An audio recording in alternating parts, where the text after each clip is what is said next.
It was a cold Monday morning. The bell rang, and students slowly made their way into Crestwood High School. Among them was a quiet boy named Adam. He wasn't like the others. His shoes were worn out, his backpack torn, and his hands calloused from helping on his father's small farm before school. Still, he carried his books with pride and greeted everyone with a soft smile. But that morning was different. As Adam stepped into the hallway, whispers followed him. A few students laughed under their breath. Some pointed at the dirt on his jeans. One of them shoved him lightly and said, "Hey, country boy, you lost."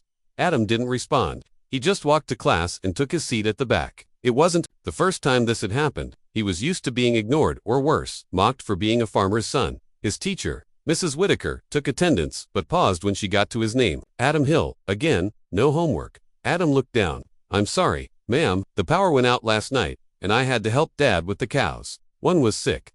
Mrs. Whitaker sighed. "You always have an excuse, don't you? After class, you need to see Principal Bradford." The students around him chuckled. The moment the bell rang, Adam packed up slowly, dreading the walk to the principal's office. Principal Bradford was a stern man in his 50s, always dressed in a navy suit, always serious, always looking at students like they were business problems to be solved. As Adam entered, Principal Bradford didn't look up. "Sit." Adam sat down. "I've seen your record, Adam. Late homework, worn clothes, no participation in school clubs. We're trying to build a reputation here. Excellence, image, success, and you don't fit that." Adam's throat tightened. "Spoken to the school board," Bradford continued. "We're offering you a transfer to the district's public online program. It's better suited for students with your background." Adam blinked, confused. "You're expelling me? We're giving you another option," the principal said coldly. "Take it." Adam walked out of the office in silence. He didn't cry. He didn't complain. He just went home, told his father, and tried not to feel like he had failed. That night, his father sat beside him on the porch. The stars above their farmhouse stretched wide, endless. "You did nothing wrong, son," his father said, his voice deep and steady. "But sometimes the world only sees money and polish, not heart and hands." Adam just nodded. A small tear rolled down his cheek. The next morning, something happened that no one in Crestwood had expected. A loud, thunderous sound filled the sky above the school.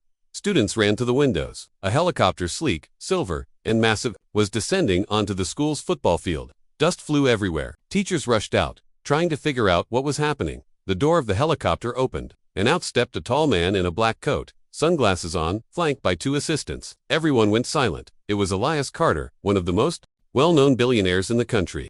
Tech mogul, philanthropist, and former student of Crestwood High. Principal Bradford rushed out, breathless. "Mr. Carter, what an honor. We weren't informed you'd be visiting." "I don't inform people when I visit a place I helped fund," Elias said, removing his glasses. "Of course. What brings you here?" "I heard something disturbing," Elias said calmly. "That a student was pushed out of this school for being the son of a farmer." Bradford laughed nervously. "There's been a misunderstanding. We just thought he'd perform better elsewhere." Elias raised a hand. "Save it. Where is the boy?" No one spoke. Elias turned to his assistant. "Get me his name."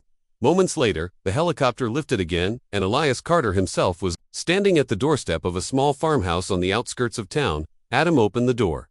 "Are you Adam Hill?" the billionaire asked. Adam froze. "Yes, sir. My name is Elias Carter. I was once like you. Wore second-hand shoes. Picked strawberries to help my mother. And like you, I was told I didn't belong." Adam didn't know what to say. "But you do belong," Elias said. "I came to say that in person." He stepped forward.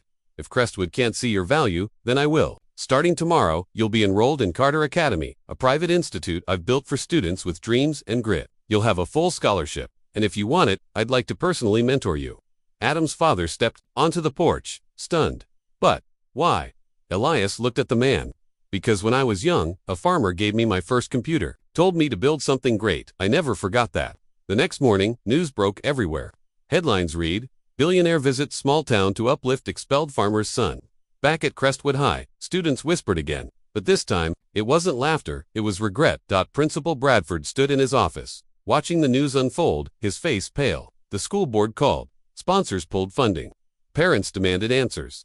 But Adam was now walking through the halls of Carter Academy, new shoes, clean uniform, but the same gentle smile. And in one of his first classes, he raised his hand, asking, "Can I share a story about a calf that once taught me patience?" The class listened, because now, the farmer's son was being heard. And somewhere, in the skies above, a helicopter cut across the clouds, not with noise, but with a quiet promise that those with roots in the soil can still touch the stars.